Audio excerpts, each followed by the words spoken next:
로마서 9장에서 바울은 자신의 동족 이스라엘이 하나님이 약속하신 메시아가 오셨는데도 믿지 아니하고 예수님을 거절하여서 마음에 큰 근심과 그치지 않는 고통을 겪었습니다. 유대인들의 구원을 지금 다루고 있다는 점에서 어쩌면 우리하고는 너무 멀리 떨어져 있고 아무런 상관이 없는 거 아닙니까? 라고 생각할 수 있으나 이를 통해서 우리는 우리가 믿는 하나님이 어떤 분인지를 더 깊이 알 수 있을 것입니다. 로마서 9장에서 우리가 알게 되는 하나님에 대한 지식은 우리의 신앙에서 지극히 중요합니다. 유대인들이 예수님을 거절하는 문제를 놓고 볼 때 그러면 하나님이 아브라함과 그 후손에게 복을 주겠다고 하는 그 약속은 폐지된 것인가? 유대인들이 메시아를 거절했다면 그렇다면 하나님의 약속을 하나님이 지키지 않으셨단 말입니까? 하나님은 그러면 거짓말쟁이란 말입니까? 이런 질문들이 막 쏟아질 것입니다. 이에 대해서 바울은 9장 6절에서 뭐라고 합니까? 하나님 말씀은 폐지하여진 것 같지 않도다 라고 하는 것입니다. 바울은 이런 질문에 대해서 누가 하나님의 진정 자녀인가라는 것을 밝히면서 답변하고 있습니다. 아브라함의 육신의 자녀가 하나님의 자녀가 아니라 약속의 자녀가 하나님의 자녀라는 것을 밝히면서 아브라함의 두 아들 이삭과 이스마엘 그리고 이삭의 두 아들 야곱과 에서를 통해서 밝혔죠. 하나님의 자녀는 결국 보면 출생이나 족보 아니면 어떠한 행위에 의해서 결정되는 것이 아니라 하나님의 주권적인 선택에 의해서 결정되는 것이므로 하나님께서 아브라함의 자손들에게 복을 주겠다고 하는 그 약속을 폐지된 것이 아니라는 것입니다. 그 다음에 이제 14절에서 그러면 하나님은 불의하십니까? 라는 질문을 던지게 됩니다. 야곱과 에서가 태어나기도 전에 그들이 무슨 선이나 악한 행위를 하기도 전에 하나님은 야곱을 사랑하시고 에서를 미워하셨습니다. 그렇다면 이런 하나님은 불의한 하나님이 아니야? 라는 질문을 던지게 되는 것입니다. 이 질문에 대해서 바울은 모세와 바로의 경우를 예로 들어서 하나님이 결코 불의하지 않다라는 것을 답변합니다. 하나님께서는 원하시는 자를 긍휼히 여겨주시고 원하시는 자를 완악하게 하신다고 답변했습니다. 그리고 이제 오늘의 본문 19절에서는 이렇게 질문하죠. 그러면 하나님이 어찌하여 허물하십니까? 누가 그 뜻을 대적하겠습니까? 자, 이 질문을 풀어보자면 이렇습니다. 하나님께서 자신이 원하는 대로 어떤 사람은 긍휼히 여겨주시고 어떤 사람은 완악하게 하셨는데 도대체 하나님께서 어떻게 이 완악한 자의 책임을 사람들에게 물으십니까? 만약 정말 그렇다면 그런 하나님이야말로 얼마나 잔인한 신이 아니야? 그 사람이 완악하게 돼서 예수님을 거절하게 됐다면 그것은 결국 하나님이 그렇게 하신 거잖아. 그러면 하나님이 책임져야지. 19절에서는 사람들의 이런 질문들이 지금 깔려 있는 것입니다. 위에 6절에서의 질문은요, 하나님의 신실하심에 대한 질문입니다. 그 다음 14절에서의 질문은 하나님의 불의하심에 대해서 의심하는 질문입니다. 그렇다면 19절 말씀은요, 하나님의 난폭하심에 대해서 의심하는 그런 질문이 되겠습니다. 바울은 이 질문에 대해서 이제 답변을 제시합니다. 로마서 9장에서 하나님의 주권에 대해서는요, 바울은 설명하지 않습니다. 하나님은 이러이러해서 주권자야.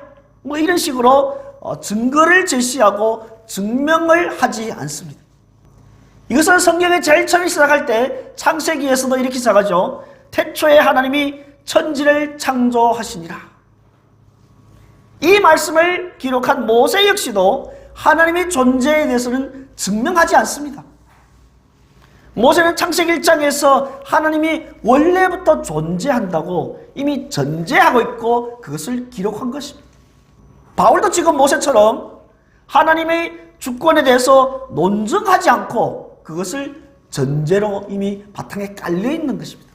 바울은 하나님이 주권적으로 선택하시면서 어떻게 인간에게 그 책임을 물으십니까? 라는 이런 질문에 세 가지로 답변을 합니다. 20절과 21절에서는 토기장이와 진흙의 비유로 창조주와 피조물 사이의 관계를 밝히면서 답변을 하고, 그 다음 아래 22절과 23절에서는 하나님이 어떤 분이신가라는 하나님의 성품에 대해서 얘기를 하면서 답변하고요. 그리고 그 아래 24절부터 29절에서는 하나님이 이렇게 하신 것은 이미 구약 성경에서 예언하셨습니다. 그 예언하신 대로 답변한 것입니다. 그렇다면 어째서 하나님이 우리에게 허물이 있다고 나무라십니까? 라며 하나님께 따지고 물을 때 바울은 20절과 21절에서 세 가지 질문의 형식으로 답변을 하는데요. 그 세 가지 질문이 뭐냐면, 첫 번째는 이 사람아 네가 누구이기에 감히 하나님께 반문하느냐. 두 번째는 지음을 받은 물건이 지은 자에게 어찌 나를 이같이 만들었느냐. 세 번째 21절 토기장이가 진흙 한 덩이로 하나는 귀 있을 그릇을 하나는 천 있을 그릇을 만들 권한이 없느냐. 바울의 이런 질문식의 답변은요, 하나님과 인간은 어떠한 관계이고 따라서 인간은 하나님에 대해서 어떠한 태도를 취해야 하는지를 알려주고 있는 것입니다.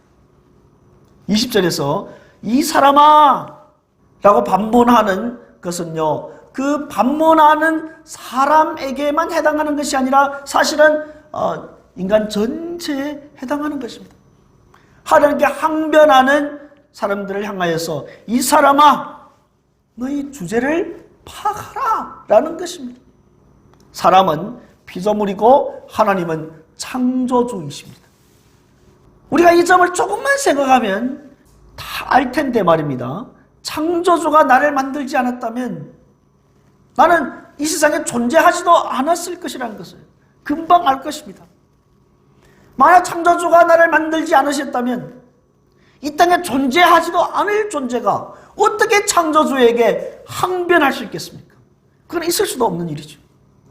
하나님이 존재한다는 것은요, 궁극적인 사실입니다. 여기 대해서 우리가 뭐라고 증명해봐, 하나님이 존재한다고 증명해봐, 이렇게 할 수가 없다라는 것입니다. 이처럼 하나님은 절대 주권자시야, 이것도 마찬가지로 궁극적인 사실입니다. 그래서 그에 대해서도 증명해봐 라고 이렇게 도전을 하거나, 절대 주권자가 자기 마음대로 막 횡포를 부린다고? 그런 하나님이 사람들에게 무슨 책임을 물을 수 있단 말입니까? 자, 이런 식의 도전을 할 수 없다라는 것입니다. 또 만들어진 물건이 그것을 만든 주인에게 왜 나를 이렇게 만들었어? 이렇게 할 수 있습니까? 그럴 수 없다라는 것을 우리는 명백히 알 수 있습니다. 그것은 어린이도 아는 사실입니다. 그러나 사람은 하나님께 계속해서 이런 식의 항변을 하죠. 사람이 이렇게 명백한 진리를 어기고 하나님에 대해서 고집을 꺾지 않고 계속해서 도전을 하는 것입니다. 토기장이는 어떤 것은 귀한 그릇으로, 어떤 것은 천한 그릇으로 만들 권한이 있습니다. 이것은 너무나도 명백한 진리입니다. 그런데도 사람들은 계속해서 하나님 주권에 완고하게 도전하죠. 사람들은 하나님께 왜 나를 이렇게 천한 그릇으로 만들었습니까? 자, 우리는 이렇게 할 수가 없습니다. 만약 우리가 하나님께 질문을 한다면 본래서는 죄인인데, 본래서는 천한 그릇인데 왜 하나님 나를 이렇게 귀한 그릇으로 만들었습니까? 라고 질문할 수 있겠죠. 이러한 질문은 항변하는 그런 질문이 아니라 감격과 놀라움의 고백이라 할 수 있습니다. 우리 이사야서 45장 말씀 함께 보도록 하겠습니다. 함께 읽습니다. 질그릇 조각 중 한 조각 같은 자가 자기를 지으시니와 더불어 다툴진대 화 있을진저 진흙이 토기장이에게 너는 무엇을 만드느냐 또는 네가 만든 것이 그는 손이 없다 말할 수 있겠느냐. 아버지에게는 무엇을 낳았소 하고 묻고 어머니에게는 무엇을 낳으려고 해산의 수고를 하였소 하고 묻는 자는 화 있을진저. 바울은 지금 로마서 이 본문에서 이사야서의 이 말씀을 배경으로 하고 있습니다. 이사야는 하나님께서 이스라엘 백성들에게 강력하게 질책하는 그 내용을 이런 토기장의 비유로 전하고 있습니다. 하나님이 보실 때 이스라엘 백성은 사실을 뒤집어 엎은 것입니다. 토기가 토기장이 되고 토기장이가 토기가 된 그런 형세라는 것입니다. 이스라엘 백성은 하나님을 하나님답게 모시지 않고 마치 자기들이 하나님이 된 것처럼 하나님께 도전하고 반응하고 있다는 것입니다. 바울이 여기에서 이사야의 이러한 비유를 들어서 우리에게 무슨 말을 해주고자 하는 것입니까? 하나님께 힐문하고 하나님께 대꾸하는 사람은 사실은 하나님께 반응한 자이고 이들은 하나님을 하나님으로 인정하지 않고 또한 자신이 피조물이고 죄인이라는 것을 인정하지 않는 사람이라는 것입니다. 20세기에 가장 위대한 기독교 사상가인 C.S. 루이스가 이런 말을 합니다. 고대인은 피고인이 판사에게 나아가듯 하나님에게 나아갔다. 그러나 현대인에게는 그 역할이 바뀌었다. 현대인은 판사이고 하나님은 피고석에 계신다. 완전히 바뀐 것입니다. 우리는 창조주에 대해서 이런 도전적인 자세를 취할 것이 아니라 모세처럼 신발을 벗고 물러서서 얼굴을 가려야 하지 않겠습니까? 만약 혹시 우리도 하나님 어떻게 이럴 수가 있습니까? 하나님께 따지는 일이 있다면, 그러한 행동을 했다면 우리는 욥처럼 회개해야 하지 않을까요? 욥은 이렇게 고백을 합니다. 욥기의 42장 함께 있습니다. 내가 주께 대하여 귀로 듣기만 하였사오나 이제는 눈으로 주를 배웠나니 그러므로 내가 스스로 거두어 드리고 티끌과 제 가운데서 회개하나이다. 아멘. 욥의 고백이 오늘 우리의 고백이 되어야 할 줄 믿습니다. 아멘. 본문에서 토기장이와 진흙의 비유는 하나님이 사람을 진흙 정도의 가치로 보는 것을 말하는 것이 아닙니다. 우리의 가치를 그렇게 하찮게 여기는 것이 아닙니다.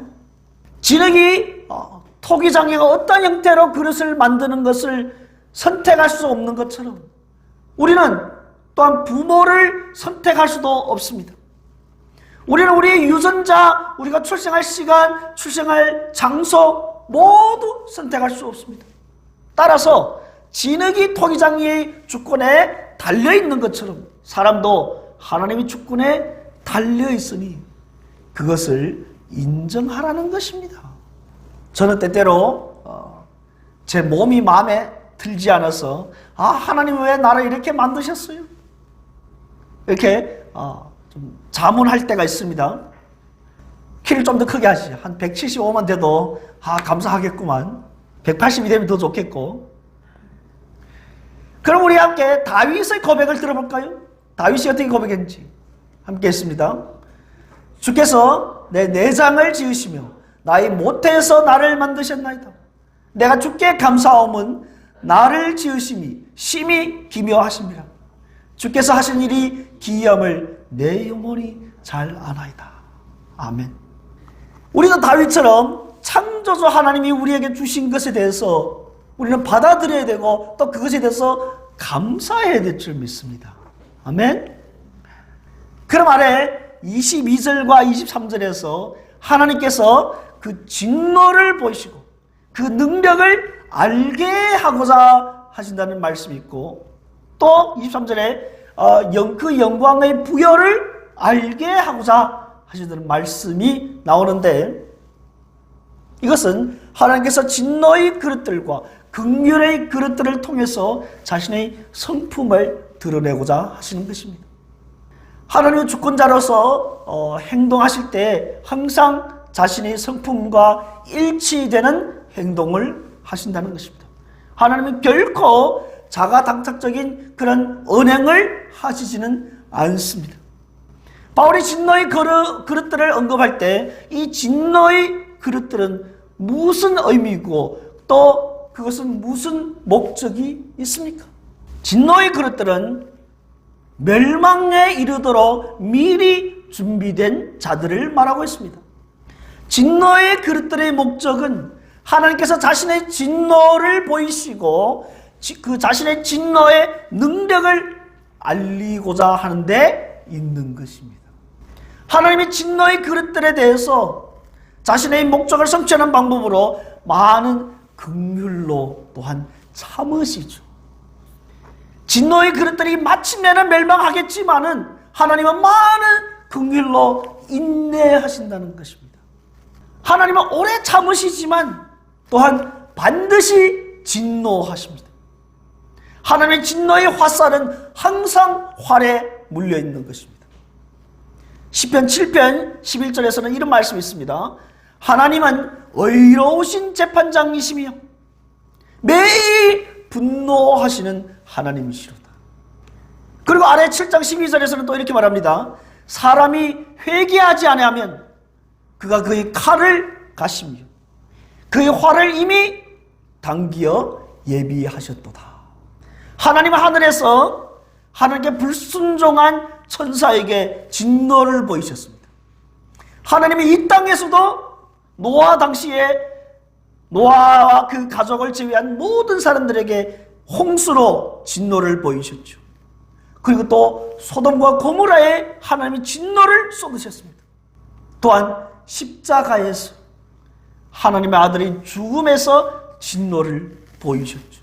하나님의 진노의 능력은 우리의 몸과 영혼을 다 멸하는 것입니다. 이것은요, 사람이 감당할 수 없습니다. 우리는 하나님의 이 진노에 대해서 하나님 이렇게 폭군이야? 기독교에서 말하는 하나님이 이렇게 폭군이야? 무서워, 싫어, 이렇게 비난하고 할 것이 아니라 우리는 그 속에서 하나님의 심정을 이해해야 하는 것이 관건입니다. 우리 함께 에스겔서 18장 말씀이 있습니다. 주 여호와의 말씀이니라. 내가 어찌 악인이 죽는 것을 조민들 기뻐하랴. 그가 돌이켜 그 길에서 떠나 사는 것을 어찌 기뻐하지 아니하겠느냐. 아멘. 또 신약 성경에서 베드로후서 3장 9절 봅니다. 주의 약속은 어떤 이들이 더디다고 생각하는 것 같이 더딘 것이 아니라 오직 주께서는 너희를 대하여 오래 참으사 아무도 멸망하지 아니하고 다 회개하기에 이르기를 원하시느니라. 아멘. 그래서 본문에서 말하는 진노의 그릇과 하나님의 진노에 대해서 얘기할 때 우리는 하나님의 그 마음을 아는 것이 너무너무 중요한 것입니다. 이제 22절에서 나오는 그 진노의 그릇과 반대되는 긍휼의 그릇도 나옵니다. 긍휼의 그릇들은 바로 영광에 이르도록 미리 준비된 자들입니다.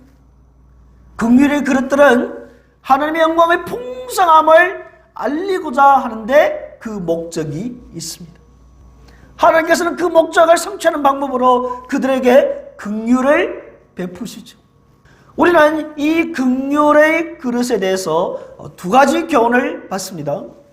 먼저는 우리는 그리스도와 함께 하나님의 영광을 상속받을 영광의 공동 상속자들입니다. 영광이 우리를 기다리고 있는데 그 영광은 상상할 수 없는 영광입니다. 우리가 이 땅에서 그 영광을 찾아볼 수가 없습니다. 로마서 8장 함께 봅니다. 자녀이면 또한 상속자 곧 하나님의 상속자여 그리스도와 함께한 상속자니 우리가 그와 함께 영광을 받기 위하여 고난도 함께 받아야 할 것이니라. 생각하건대 현재 고난은 장차 우리에게 나타날 영광과 비교할 수 없도다. 또 고린도후서 4장 봅니다. 우리가 잠시 받는 환난을 경험한 것이 지극히 크고 영원한 영광의 중한 것을 우리에게 이루게 하매니. 아멘. 우리 현실의 삶은 고통으로 가득 차 있습니다. 그러나 그 속에서도 하나님은 우리에게 긍휼을 베푸시고 하나님의 영광의 풍성함을 매일매일 계속 드러내시는 것입니다. 우리는 긍휼의 그릇들이 된 것에 대해서 감사하고 또한 감격해야 할 것입니다. 두 번째는, 그러나 누가 진노의 그릇이고 누가 긍휼의 그릇인지는 우리는 알 수 없습니다. 너는 하나님의 진노의 그릇이고 나는 하나님의 선택받은 긍휼의 그릇이야. 자, 이런 태도는 절대 취할 수 없습니다. 우리는 겸손해야 합니다. 우리는 하나님의 긍휼의 심정을 갖고 하나님의 그 영광의 풍성함을 전파해야 하는 것입니다. 아멘. 바울의 그 19절에서의 질문, 하나님께서 주권적으로 하나님 마음대로 행동하시면 어떻게 인간들에게 그 책임을 물을 수 있습니까? 이런 질문에 대해서 하나님이 이렇게 하신 것은 사실 이미 구약 성경에서 예언하신 대로 됐다라는 것을 이제 아래에서 밝히고 있습니다. 바울은 진노의 그릇들과 긍휼의 그릇들을 대조적으로 제시하고 나서 이제 아래 24절에서 26절에서는 긍휼의 그릇들은 바로 하나님이 이방인들과 유대인 중에서 부르신 자들이라고 말하고 있습니다. 이러한 말씀은 이미 호세아에게 예언하신 대로 됐다고 밝혔습니다. 바울이 당시에 이스라엘인들을 보니까 이들은 진노의 그릇들이었어요. 왜냐니까 그들이 하나님 약속하신 메시아 예수 그리스도를 거절한 것을 보니까 그들은 하나님에 의해 거절당한 자들이라는 것입니다. 그러나 믿음으로 예수님께 나오는 유대인들은 그들은 긍휼의 그릇들이었습니다. 바울은 이미 이것들이 갑자기 되어진 것이 아니라 이미 호세아에게 하나님이 예언하신 대로 된 것을 밝히고 있습니다.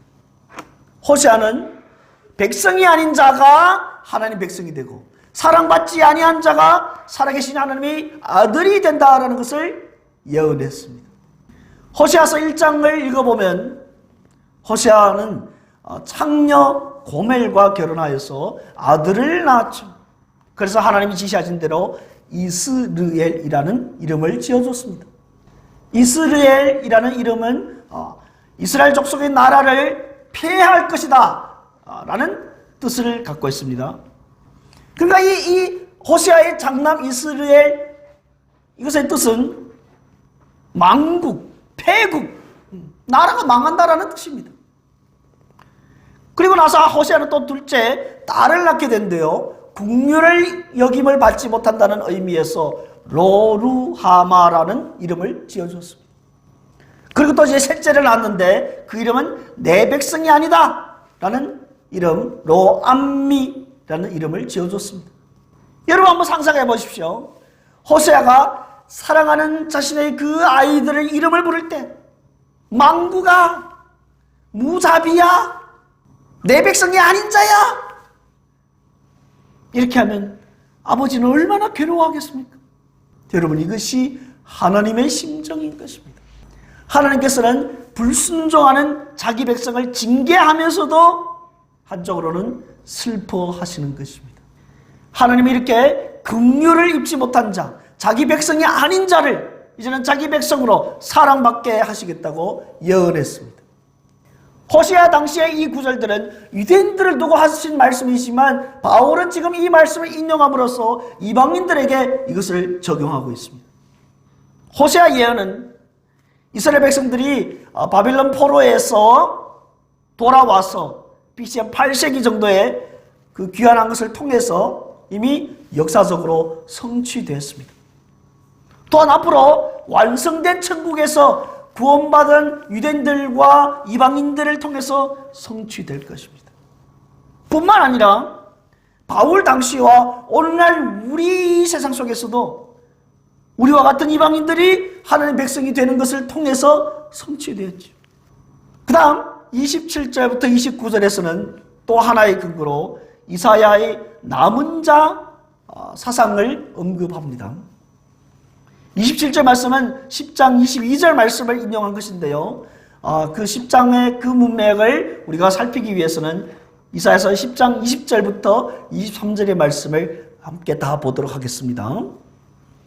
그날에 이스라엘의 남은 자와 야곱 족속의 피난한 자들이 다시는 자기를 친자를 의지하지 아니하고 이스라엘의 거룩하시니 여호와를 진실하게 의지하리니 남은 자 곧 야곱의 남은 자가 능하신 하나님께로 돌아올 것이라. 이스라엘이여 내 백성이 바다의 모래 같을지라도 남은 자만 돌아오리니 넘치는 공기로 파멸이 작정되었음이라. 이미 작정된 파멸을 주 만군의 여호와께서 온 세계 중에 끝까지 행하시리라. 아멘. 이것은 하나님께서 이스라엘 백성들 중에 다른 사람들은 멸망해 버리셨으나 구원받은 남은 자는 그대로 두셨다는 것입니다. 하나님께서 진노의 지팡이로, 그 진노의 지팡이는 아수르 제국이었습니다. 이를 통해서 이스라엘에 대한 진노를 시행할 것이라는 그 문맥에서 남은 자만이 구원받는다라는 말씀을 전해주고 있습니다. 소수의 남은 자는 바로 아수르를 의지하지 아니하고 이스라엘의 거룩한 자, 전능하신 여호와 하나님을 의지하는 사람들입니다. 이들은 반드시 하나님께로 다시 돌아온다라는 것이 남은 자의 사상인 것입니다. 이런 남은 자 사상은요, 겉으로는 유대인들이 이제 포로에서, 바빌론 포로에서 돌아오는 것인데, 이 포로의 귀환은 구속사적으로는 예표적인 의미를 암시하고 있습니다. 사실 구약의 많은 사건들, 구약의 출애굽이며 또 홍해를 건너는 사건이며 요단강을 건너고 가나안 땅에 입성하고 또 나중에 포로에서 귀환하고, 이 모든 사건들이 예수 그리스도의 구속 사건의 예표인 것입니다. 바벨론 포로의 귀환 사건도 문자적인 의미와 예표적인 의미가 있습니다. 소수의 포로 귀환은 문자적으로 이스라엘 백성들이 바벨론에서 이제 돌아오는 사건이지만, 예표적으로 봤을 때는 그리스도의 교회가 세워지는 것을 의미합니다. 소수의 포로 귀환은 복음에 의해서 하나님께로 귀환하는, 돌아오게 되는 것을 의미합니다. 하나님께서 자기 백성을 바벨론 포로에서 구출하실 때 이 거대한 무리 중에 일부만이 구원받는다라는 것을 보여주는 것이었죠. 이러한 역사적인 구출이 하나님 교회가 세워지게 되는 예표적인 의미를 갖고 있습니다. 이스라엘 백성이 바다의 모래알같이 많다라는 것은 사실 창세기에서 하나님이 아브라함에게 주신 약속인데, 유대인들은 그것을 물리적인 후손으로 이해를 했습니다. 그러나 하나님은 대다수 유대인들은 버림받고 소수의 사람들만 구원받는다라고 말씀하시죠. 28절 함께 봅니다. 28절 보면 주께서 땅 위에서 그 말씀을 이루시고 속히 시행하시리라 하셨느니라. 아멘. 이 말씀은 메시아를 거절한 유대인들에게 쏟아지는 하나님의 심판과 관련되는 말씀입니다. 그들은 하나님의 백성으로부터 버림받았다는 것입니다. 소수의 남은 자들은 제외하고 대다수는 버림받았습니다. 대다수 유대인들은 복음을 듣고 그들은 거절했기 때문에 그들은 홍수처럼 휩쓸려 가게 될 것입니다. 28절의 이 말씀의 핵심은 하나님께서 자신이 하신 그 말씀을 반드시 성취하신다는 것입니다. 이사야서 14장 24절에 보면 이런 말씀이 있습니다. 내가 생각하는 것이 반드시 되며 내가 경영하는 것을 반드시 이루리라. 로마서 9장 28절의 말씀이 바로 이사야서 14장 24절에서 말씀한 그것과 똑같은 의미인 것입니다. 이제 29절 말씀은요, 이사야서 1장 9절 말씀을 인용한 것입니다. 이사야서 1장 9절 함께 봅니다. 만군의 여호와께서 우리를 위하여 생존자를 남겨두지 아니하셨다면 우리가 소돔 같고 고모라 같을 것이로다. 아멘. 이것은 유대인의 역사에서 이미 성취되었고요. 또한 예수님 시대에도 성취되었습니다. 이사야서 1장 9절에서 남은 자 개념이 이제 로마서 9장의 이 본문에서는요, 잘 비교하면 뭐가 다르죠? 생존자를 남겨뒀다는 것이 뭐냐면 9장에서는 이제 씨로 되어 있습니다. 29절 보면요, 만일 만군의 주께서 우리에게 씨를 남겨두지 아니하더라면. 자, 씨 개념으로 이제 바뀌게 됩니다. 이 씨라는 것은 뭐요? 씨를 뿌리고 이제 가을이 되면 뭐요? 추수하게 된다는 거죠. 그래서 미래의 추수를 바라보게 하는 것입니다. 만군의 주께서 우리에게 씨를 남겨둔 것은, 그것은 바로 하나님의 무조건적인 선택을 말하고 있습니다. 하나님이 이러한 선택이 없었다면 이스라엘은 전멸했을 것입니다. 27절에서는 다수가 멸망하는 가운데 단지 소수의 남은 자만 구원받는다는 이 진리를 말씀해주고 있고, 그 다음에 29절에서는요, 이 남은 자가 이 전멸되는 그 많은 무리들 중에서 이제 소수의 남은 자가 구원받는다는 그 씨, 미래의 추수를 바라보게 되는, 영혼의 추수를 바라보게 되는 그 씨를 바라보게 하는 그 진리를 제시하고 있습니다. 그래서 27절과 29절 사이에 28절이 끼었는데 이 세 말씀은 굉장히 긴밀하게 연결되어 있습니다. 남은 자만 구원받고 나머지는 다 심판받는 27절 말씀은 심판에 관한 말씀이고요. 남은 자가 추수의 씨가 된다는 이 29절의 말씀은 하나님의 은총에 대한 말씀인 것입니다. 그런데 그 사이에, 이 두 말씀 사이에 28절의 말씀, 하나님은 반드시 말씀을 완벽하고도 신속하게 성취하신다는 것을 말해주고 있습니다. 이제는 하나님께서 씨를 남겨두신 것은 하나님의 은혜입니다. 아멘. 오늘의 말씀은 사람들이 받아들이기가 매우 힘들어하는 말씀일 것입니다. 사람들은 하나님께 굴복하기보다는 스스로 자기들이 마음에 맞는 그 우상들을 만들어 놓고 그 우상들을 섬기는데 더 익숙한 존재들이기 때문에 절대 주권자 하나님을 인정하는 데는 굉장히 둔하고 어려워합니다. 바울은 이렇게 말합니다. 여러분 하나님의 복을 받을 자격이 있다고 생각하십니까? 그런 사람들은 늘 하나님의 진노의 잔을 피하지 못했습니다. 그러므로 우리는 하나님의 긍휼의 그릇들로서 그분의 풍성한 그 영광의 일부를 우리는 이미 체험하고 있습니다. 그래서 오늘의 본문을 우리는 아멘으로 받아들일 수가 있고, 또한 조금씩 점점 더 창조주 하나님, 구속주 하나님을 더욱더 깊이 깨달아 알게 될 것입니다.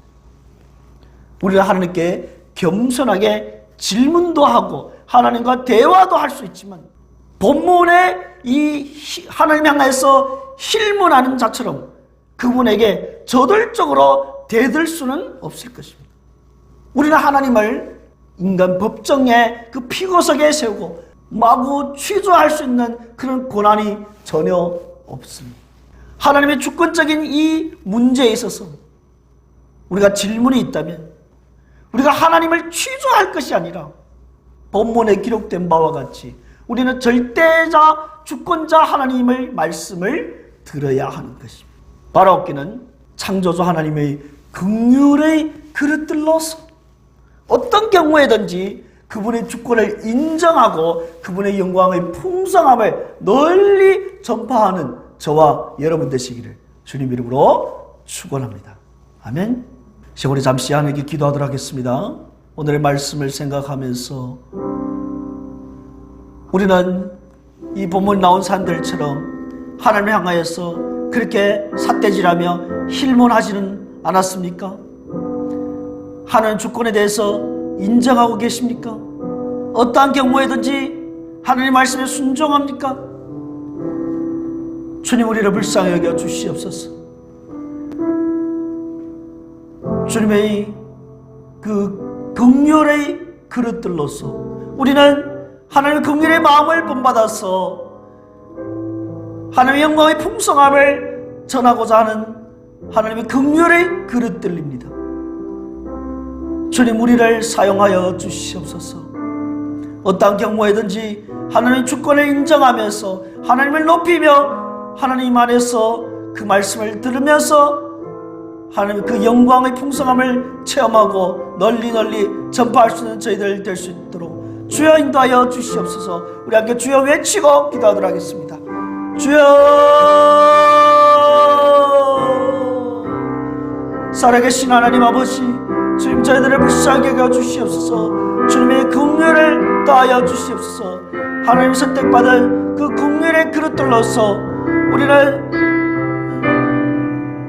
그 심판의 그릇들을 비난할 것이 아니라 하나님 향해서 힐문하고 삿대질할 것이 아니라 우리는 겸손하게 주님께 물으며 하나님의 긍휼의 마음을 본받아서 널리 하나님의 영광의 풍성함을 전파할 수 있는 저희들 되게 하여 주시옵소서.